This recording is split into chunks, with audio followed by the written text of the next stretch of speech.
नमस्कार, आप देख रहे हैं खबर 100 में हूं आपके साथ राहुल मौर्य। आइए रुख करते हैं इस वक्त की बड़ी खबरों की ओर, लेकिन उससे पहले एक नजर हेडलाइंस पर। प्रदेश के पूर्व मंत्री सचिन यादव का सरकार पर वार। यादव बोले, सरकार की रीति नीति से परेशान है किसान, खाद के लिए दर दर भटक रहा प्रदेश का किसान। राष्ट्रीय स्वयंसेवक संघ का स्थापना दिवस, विजयादशमी पर निकलेगा पथ संचलन। देवास की 32 बस्तियों में अलग अलग निकाला जाएगा संचलन। देवास में माता टेकरी पर उमड़ा भक्तों का सैलाब। जोश और भक्ति के साथ माता के दरबार में पहुंच रहे लोग। कालीचरण महाराज ने की मां की महाआरती।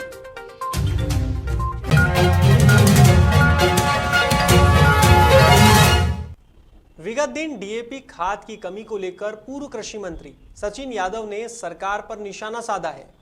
मध्य प्रदेश के पूर्व कृषि मंत्री सचिन यादव का कहना है कि मध्य प्रदेश सरकार की रीति नीति से किसान परेशान है और खाद के लिए दर दर भटक रहा है। यादव की माने तो किसान को फसल की कीमत भी नहीं मिल रही है, लेकिन सरकार बेफिक्र है। सुनिए सचिन यादव सरकार को लेकर क्या तंज कस रहे हैं। मध्य प्रदेश का किसान भारतीय जनता पार्टी की रीति नीतियों से दुखी और परेशान है। एक तरफ वो पहले ही कोरोना की मार झेल रहा है, जहां उसको उसकी फसल के उचित भाव नहीं मिल पा रहे हैं। एक तरफ प्राकृतिक आपदा की मार वो झेल रहा है और ऊपर से भारतीय जनता पार्टी के शासनकाल में आज हमारे किसानों को खाद के लिए दर दर भटकना पड़ रहा है। अभी एक वीडियो सामने आया है जहाँ पर खाद की किल्लत के कारण हमारे किसान साथी खाद के लिए परेशान हो रहे हैं। खाद की लूटपाट मची हुई है और सरकार बेफिक्र होकर के चैन की नींद सोई हुई है। मैं भारतीय जनता पार्टी की सरकार से, भारतीय जनता पार्टी के मुखिया से, प्रदेश सरकार से मैं आह्वान करता हूं कि सोई हुई नींद से जागें और मध्य प्रदेश के सरकार को चाहिए कि हमारे किसानों की पीड़ा को समझे और उनके निराकरण को।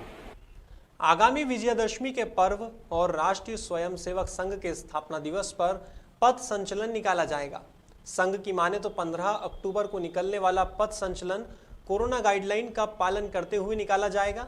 बताया जा रहा है कि देवास में कुल 32 बस्तियों में अलग अलग संचलन निकलेगा। इस पथ संचलन को लेकर हमारे जिला संवाददाता धीरज सेन ने राष्ट्रीय स्वयंसेवक संघ के जिला संघ चालक मनोहर विश्वकर्मा से भी बात की है। आइए आपको दिखाते हैं उनके बीच हुई ये बातचीत। कि कोविड को देखते हुए पूरे नगर का एक संचलन नहीं निकलते हुए अपने देवास नगर को 32 बस्तियों में बांटा गया है। तो इस बार 32 बस्तियों में ही संचलन निकलने की योजना है और उसके लिए तैयारी चल रही। पिछले रविवार भी इसके लिए अभ्यास संचलन निकाला था और अपनी अपनी बस्ती में ही वो घूमेंगे।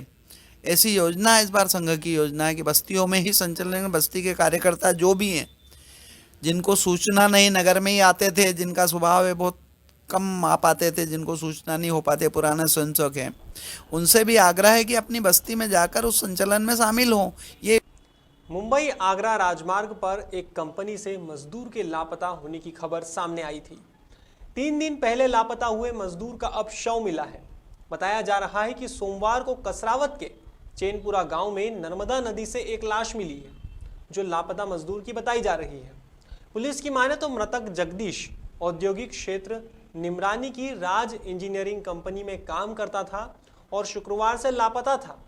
अब शव की शिनाख्त होने के बाद परिजनों ने हत्या की आशंका जताई है और कंपनी से उचित मुआवजा देने की मांग की है।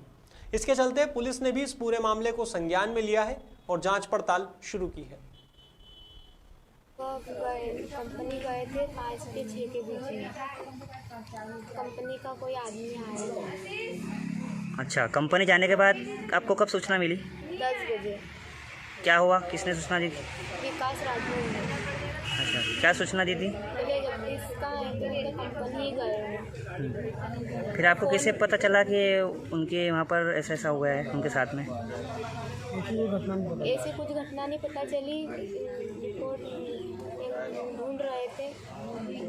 गुमशुदगी की रिपोर्ट आपने दर्ज कराई थी? उन्होंने ही करा दी थी। मैं कल आई थी लिखवाने तो मेरी रिपोर्ट ही नहीं लिखी। आपको किसने बताया कि आपके पति गुमशुदा हो गए हैं? विकास राठौर बोले कंपनी गया ही नहीं। सर ये शरण नाम का व्यक्ति था, यहाँ पर काम करता था मुरानी में, और इसकी डेड बॉडी के नाम टिकरी थाना क्षेत्र में मिली है। उनकी तरफ से इसमें मर कायम करके जाँच की जा रही है। डायरी प्राप्त होने के बाद इसमें जो फैक्ट्स होंगे इसमें जांच की जाएगी। उसी आधार पर के नाम इसके पीएम रिपोर्ट परिवार वालों को भी जो भी उनका रहेगा वो चीज़ें उसमें इंक्लूड की जाएंगी, तो उसके मृत्यु के कारण इसका मां शारदीय नवरात्रि महापर्व पर देवास माता टेकरी पर भक्तों का सैलाब उमड़ रहा है। वे पूरे जोश और भक्ति के साथ माता के दरबार में पहुंच रहे हैं। इसी कड़ी में सोमवार को प्रसिद्ध कालीपुत्र कालीचरण महाराज ने भी मां चामुंडा के दरबार में पहुंचकर महाआरती की। असंख्य दीपों से मां की आरती संगीतमय धुन के साथ की गई। आरती में देवास विधायक और उनके पुत्र सहित जिला प्रशासन के आला अधिकारी और अन्य जनप्रतिनिधि भी मौजूद रहे। देखने में आया कि देवास पुलिस भी लगातार 24 घंटे ड्यूटी कर दर्शनार्थियों को सुविधा प्रदान कर रही है।